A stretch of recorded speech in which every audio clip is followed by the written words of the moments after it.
Welcome back, Airbnb family. Today we're talking about lead time and occupancy percentage, how you can use these concepts to increase your income and maximize your profitability as an Airbnb host. So first, lead time is how far in advance somebody is going to be booking your place. And so this matters because it directly affects your occupancy percentage. And of course, then your strategy for your pricing and how you're going to play out your month will be based on your occupancy percentage. So I'm going to start by giving you a screencast of my Airbnb account so I can give you some context for lead time and occupancy percentage and what this means for different types of properties and what you should do with yours. So to cut right in, we're going to go to the revenue section. We've made about $173,000 so far for the year. It's March 13th, so about 3 months in. Not bad. We're hoping to crack about 600,000 this year. We could probably do better if we keep growing. But let's go to February. This is our first full month. It was a 28-day month. Actually, it's our most recent full month. We made a little over $50,000 and we have a 95% occupancy for the month. That's at the end of the month. At the beginning of the month, we were 40% occupied. So March, about the same. We were about 42% occupied at the beginning of March. And now it's the 13th of March and we're about 69% occupied. So 42% to 69% in 13 days. Now we can also then look at April, which is coming up. And since there's about a little over 2 weeks until April, that puts us 17 or 18 days out. And our April occupancy percentage is, let's take a look here. It is 24%. So by the time we get to April 1st, we should be somewhere around 40%, but currently we're at 24.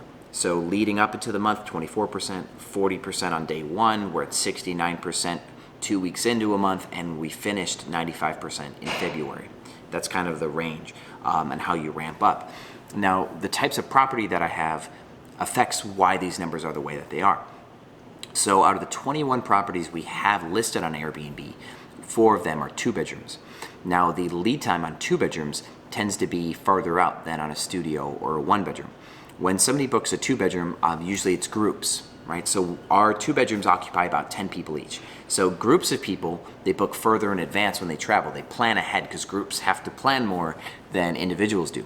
So you should expect to get more of your group bookings in advance. Now, with my studios and 1 bedrooms, I get a lot of last minute bookings.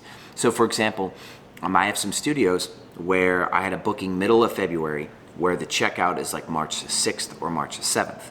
Now, March 1st, I didn't have anything else for the month. When somebody checked out March 7th, that was it. So I've actually made 0 money on that property for the month so far because I got paid in February for those March days. So I look like I have 20% occupancy or 22% occupancy, but I have $0 in revenue. And that's cool. I'm fine with this. This is actually really common for my studios and my 1 bedrooms because what'll happen is about March 4th, somebody will book like March 8th through March 15th or something like that. I have a pricing strategy in a previous video where I increase my nightly rates really, really high and then use like a 2-day discount or 3-day discount to start giving people like real pricing at those ranges. And then they actually get like a good competitive rate at a week or longer. This keeps people from putting like 2-day stays or 1-day stays in the middle of my month. And that's why I have that common occurrence where I'll have like a whole month available. It's because I've actually discouraged single night stays. Now, the single night rate increase does not affect groups because most groups travel for longer periods of time on Airbnb. So I'll have 5-day to 20-day long stays or even month-long stays from groups that book my 2 bedrooms up long times in advance. Now, there are people who do travel for single nights or just weekends only, and they pay the premium. So where my average nightly rate might be let's give you context here. Let's say I have an apartment that my rent is $2,000 a month and it's a 2 bedroom. My average nightly rent might be, $160, $170 a night, or what somebody would pay on average if they booked for a longer term, like over a week. But my single night rate is actually like $420 on a weekend night and like $350 on a weekday night. And then at 2 days, they get a discount. So there are people who will pay the $420 for the night plus the cleaning fee plus Airbnb fees, and they'll have like 9 people stay for just 1 night on a weekend. They'll do that.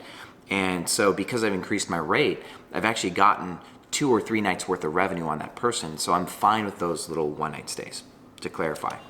But to get back on track on the point is you'll get a lot of your bookings for that 2-bedroom before the month even starts. And so there's a guy in Tampa that I consult for where all of his weekends would book. So he'd get like Friday and Saturday night or Thursday through Sunday, something like that, every single weekend. And then his Monday through Thursdays were like always open. And so his occupancy percentage was somewhere around 30 to 40%, but then he was stuck there for the whole month. So this is where you take a look at your property and go, okay, am I having a similar problem like he is? So what do you do about that? Now that you know the majority of your bookings are going to be before the month starts on a 2-bedroom, how do you increase your occupancy to try to get to 90%? What we did with his units is we increased his nightly rate for the Fridays and Saturdays to some really high number, like 500 or 600 a night, where he was normally only charging 200 flat. And then we made the weekday rates like 400, but then we did a steep discount. If somebody booked 4 nights or longer, they got this huge discount, like 50% off, right? So what does that do for them? They get their weekdays at $100 and they get their weekend nights at like $300, which is great because he was only collecting $200 a night anyway. So his average nightly collect, 300, 200, actually 300 twice and then 100 twice, that'd be $200 a night for 4 nights. So what he's done is over 4 nights, he's gotten the same price. And then if somebody books like a 5th or 6th night, they actually get those nights at a value, but he wasn't getting those booked before. They were just going unbooked. So now he's encouraging stays that are closer to a week long or longer, and it's allowing him to get a higher occupancy percentage, and he's actually collecting money instead of wasting those days. So on the other side of the coin with studio apartments or 1-bedroom apartments where people book last minute, what this means for you is if you're like me and you have a high amount of your occupancy left when the month comes, as long as it's unadulterated blocks of time, you have an advantage here. Very few people on Airbnb have extended periods of time open the same month. So like if you look at the calendar 5 days from now, who has 2 weeks available? A lot less people than you would expect. So this means you can still charge a premium for your 2 open weeks because somebody's looking to travel for 10 days. You might be the only person that can take them. And if they're fixed or they're fixated on using Airbnb, you are the supply to the demand. You are the only supply. So keep your rates up if you've got these full blocks of time on your studio apartments. Don't freak out just because your occupancy percentage is low and lower your rates like a week or 2 in advance. Make it like a 72-hour rule. Keep your prices pretty premium until about 72 hours out and then start dropping your prices. But don't slash down to half off until like 24 hours out, like the day before. That's when I would do about half off. So you could, if it's slow season, start to lower your prices about a week out. But if it's not a slow season, I would make it a 72-hour rule on smaller properties. So if you'd like me to drill down more on lead time and how it affects occupancy percentage and your expectations there, feel free to leave me a message in the comments and I'll get to you on that. And just to give you 2 last numbers, okay? Studio or 1-bedroom apartments, your goal should be to be at 30% occupancy for the month going into the month on the first day. That's great. And if you're not quite there, don't freak out, as long as you've got full blocks of time available. For the 2 bedrooms or bigger apartments or bigger homes, I'd say 55% occupancy is a good goal. Coming into the month, you should be 55% occupied.